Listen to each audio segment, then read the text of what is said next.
सरिता जानकी देवी की बड़ी बहू, जिसे जानकी देवी गंवार समझती हैं और घर के बाहर के सभी जरूरी कामों से दूर रखती हैं। सपना बहू कहाँ हो?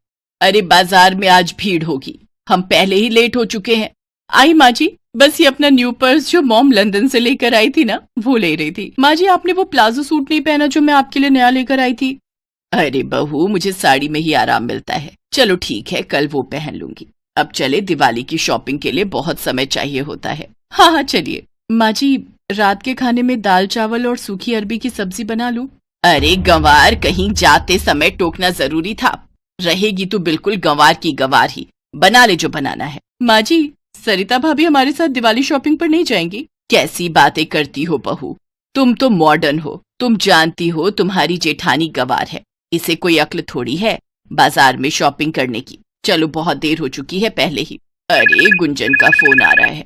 हाँ बिटिया, कैसी है तू? मैं ठीक हूँ। हाँ हाँ हाँ, सब ठीक है।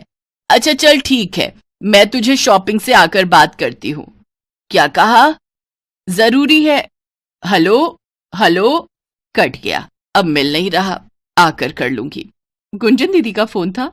हाँ, पर अब मिल नहीं रहा। एक काम करते हैं, पहले बाजार हो आते हैं, फिर मैं आकर तसल्ली से बात कर लूंगी। सरिता की आंखों में आंसू आ जाते हैं। उसकी सास और देवरानी मार्केट शॉपिंग करने के लिए चली जाती है। सरिता घर के सारे काम करती है। ऐसा अक्सर ही होता था। सरिता घर के सारे काम अकेले ही करती थी, जबकि उसकी देवरानी को घर का कोई भी काम करना नहीं आता था। फर्क बस इतना था कि सरिता गरीब परिवार से आई थी। वो बेचारी बहुत सीधी सादी थी, जबकि उसकी देवरानी सपना एक अमीर खानदान की लड़की थी। इसीलिए जानकी देवी ने सपना को बहुत सिर पर चढ़ा रखा था। पर सरिता इन सब के लिए कुछ भी नहीं कहती थी। वो स्वभाव की बहुत अच्छी थी। सरिता, तुम नहीं गई माँ के साथ? तुम भी चली जाती। नहीं, वो मेरे सिर में बहुत दर्द था, तो मैंने सोचा कि आराम कर लूंगी। फिर घर का काम भी था, इसलिए नहीं गई। आपके लिए और रोटी लाऊं? सरिता, यहाँ बैठो मेरे पास। मैं जानता हूँ माँ तुम्हारे साथ अच्छे से व्यवहार नहीं करती है। तुम कहो तो मैं माँ से बात करूं। कब तक वो तुम्हें घर के बाकी कामों से दूर रखेंगी? और जब से राजेश की शादी हुई है, सपना के आ जाने के बाद तो उन्होंने तुम्हें और परेशान करना शुरू कर दिया है। कोई बात नहीं जी, अभी सपना की नई नई शादी हुई है, कुछ ही महीनों तो हुए हैं। अभी उसे आराम करने दो। मुझे पता है सरिता, मन तो तुम्हारा भी दुखी होता है, पर तुम मुझसे कुछ कहती नहीं हो। सरिता खाना बना रही थी, वहीं उसकी देवरानी सास के साथ मिलकर शॉपिंग के सामान को देख रही थी। राजेश, बताओ ना, ये जीन्स कैसी लग रही है? माँ जी आप बताओ, ये तो कुछ बोलते ही नहीं है, जब देखो फोन में घुसे रहते हैं। अरे बहू, तू तो पतली पतंग है, तेरे ऊपर तो सब कुछ अच्छा लगता है। वैसे भी हमारी मॉडर्न बहू स्टाइलिश कपड़े पहनती है, किसी से कम थोड़ी है। माँ जी, ये नाइट सूट तो आप पहन लो, मुझे ये कलर पसंद नहीं आया, मैं ये ब्लैक वाला रख रही हूँ। अरे बहू, कैसी बातें करती हो?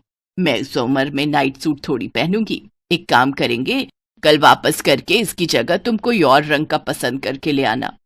माँ जी, अगर आपको हो तो ये सरिता भाभी को दे दूं? अरे पागल है क्या, इतना सुंदर स्टाइलिश नाइट सूट उस गवार पर थोड़ी जचेगा। अरे तू अपनी जेठानी को समझती क्या है? तेरी जेठानी गवार है, उस पर कुछ नहीं जचता। कोई पढ़ी लिखी भी नहीं है, ना उसे पढ़ने ओढ़ने की तमीज है, ना किसी से बात करने की। कुछ नहीं है उसमें समझ। ऐसे कपड़े, ऐसा पहनावा तेरे पर ही जचता है, समझी? रख ले इसको, कल बदल कर ले आना। अरे मैं गुंजन को फोन करना तो भूल ही गई, एक बार फोन मिला लेती हूँ, मिस कॉल आई हुई है।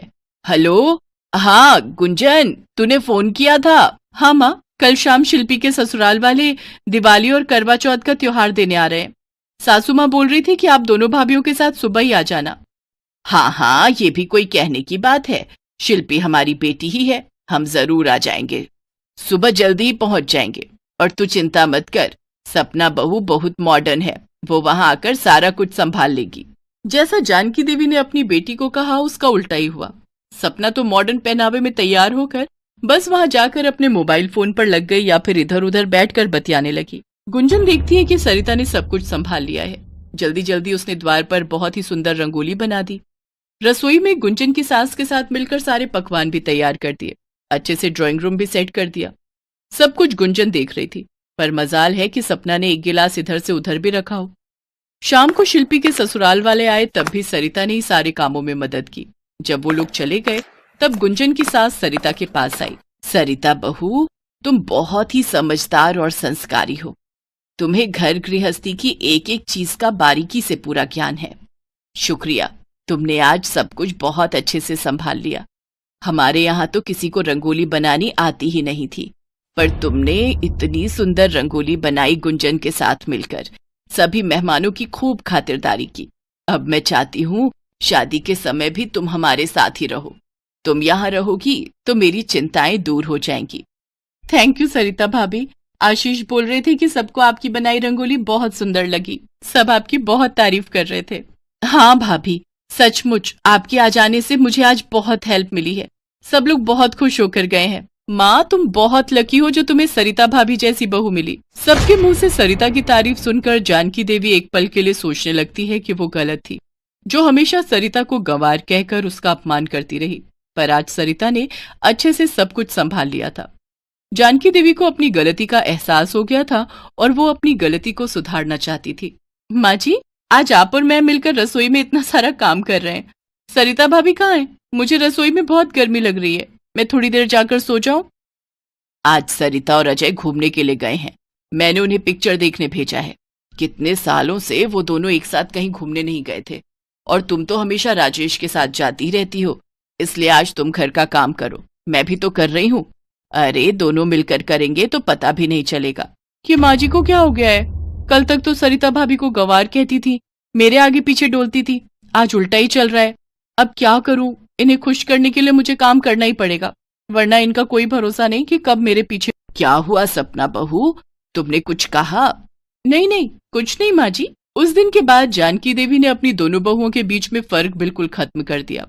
वो जितना प्यार और सम्मान सपना को देती थी, उतना ही सरिता को भी देती थी। ये सब देखकर सरिता बहुत खुश थी।